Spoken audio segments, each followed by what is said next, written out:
This is KGW News at Sunrise.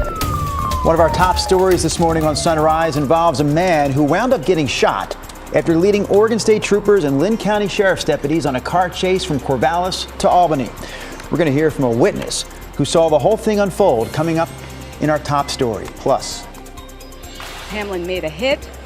He got up, took a couple of steps, and then just fell to the ground. Just a heartbreaking scene at the Bills-Bengals game last night.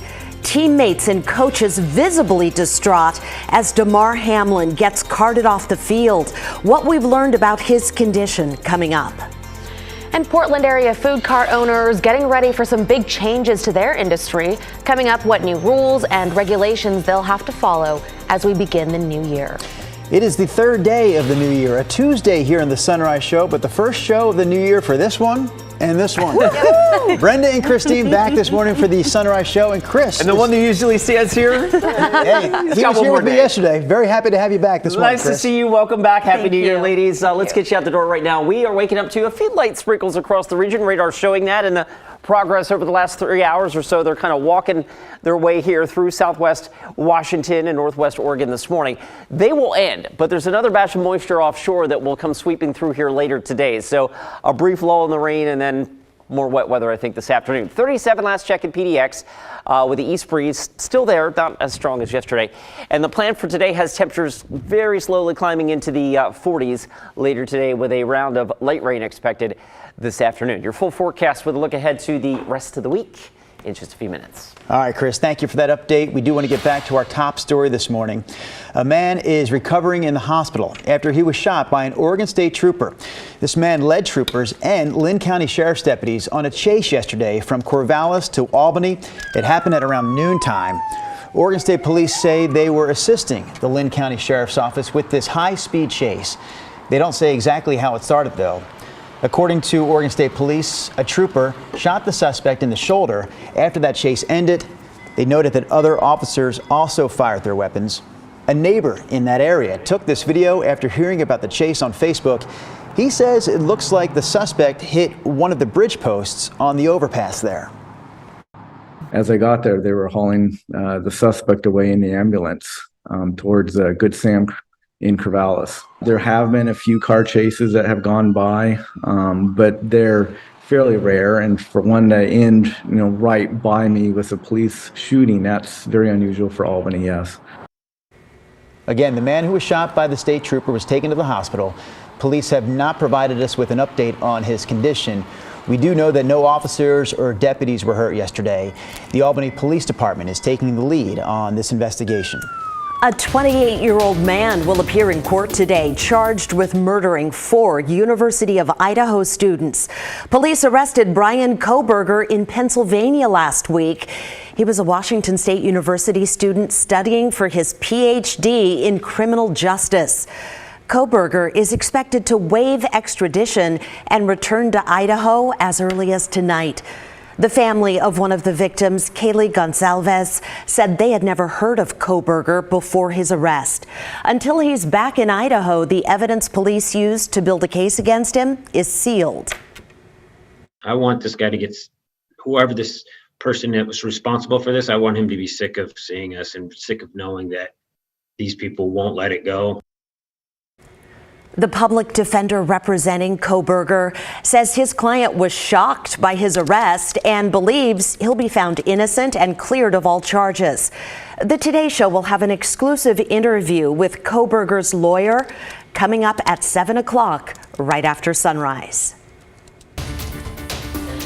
Now to some of today's morning headlines. A local bar owner was arrested for the 7th time in just 2 months this morning. Johnny Forsyth co-owns 3 Monkeys Tavern and Cliffs Tavern in Hazeldale. Deputies were called around 2 this morning after his flatbed trailer apparently rolled down a street and stopped on a property near Northeast 11th Avenue in Hazeldale.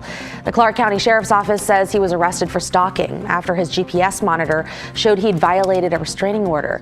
Deputies say he's previously been arrested for numerous no-contact order violations, stalking, illegal possession of an AR-15 pistol, and felony harassment, including death threats. And Marion County deputies are asking for help finding a man who walked away from the sheriff's office while in custody. Bradley Wolf is 37 years old, and deputies say he was there for probation violations, failure to appear in court, and theft when he walked out of the Marion County Transition Center around 4 p.m. New Year's Eve. He's 6'1", 190 pounds. If you have any information, call the Marion County Sheriff's Office. The owners of a funeral home in the Dalles are cleaning up this morning. Wow, look at that. After an SUV crashed right into their building. A man who lives across the street says he thought he heard a car speeding through the intersection on Kelly Avenue, then what sounded like an explosion. He ran over to find the driver trapped and called 911. First responders pulled them out. No word this morning on their condition. And that's a look at your morning headlines.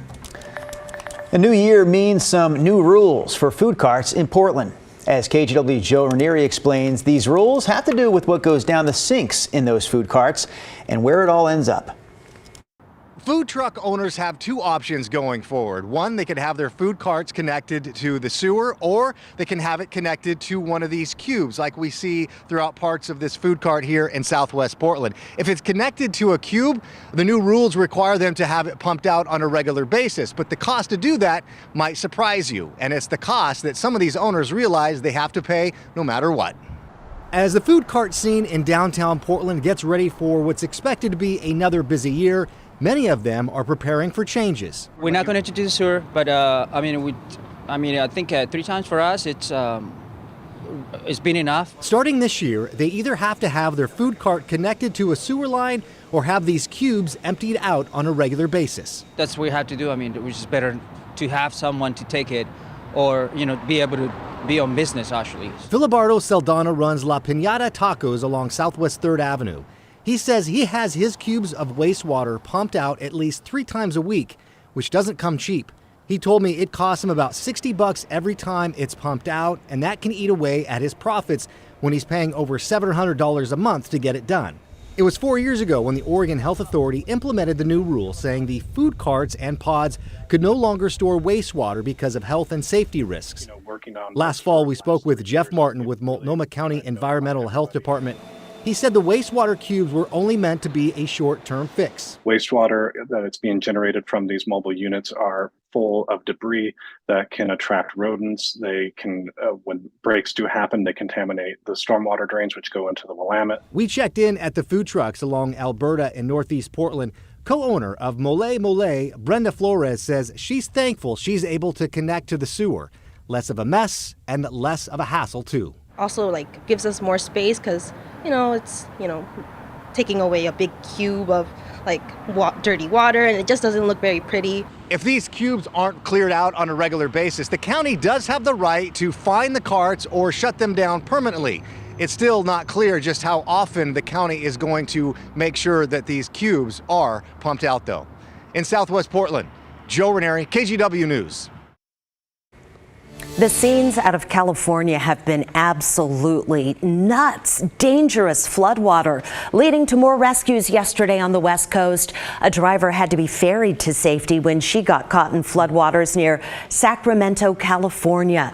She tried to drive through a roadway that was underwater, but soon her vehicle was underwater.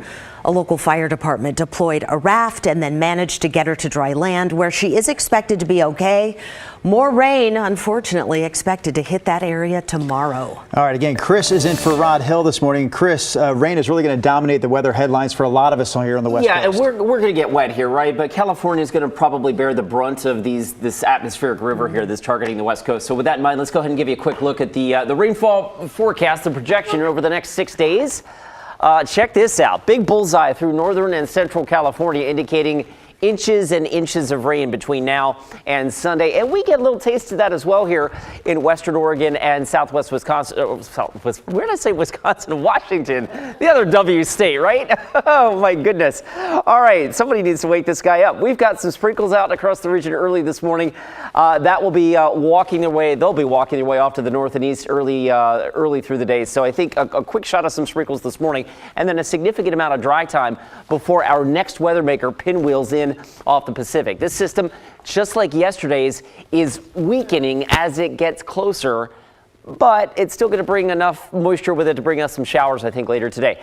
I also did want to point out early this morning, there is at least the potential for some slick driving in the west end of the Columbia River Gorge, specifically from Bonneville west towards, well, just east of the Troutdale area. So if you're heading that direction, winter weather advisory in effect for mixed precipitation and maybe even a little bit of freezing rain.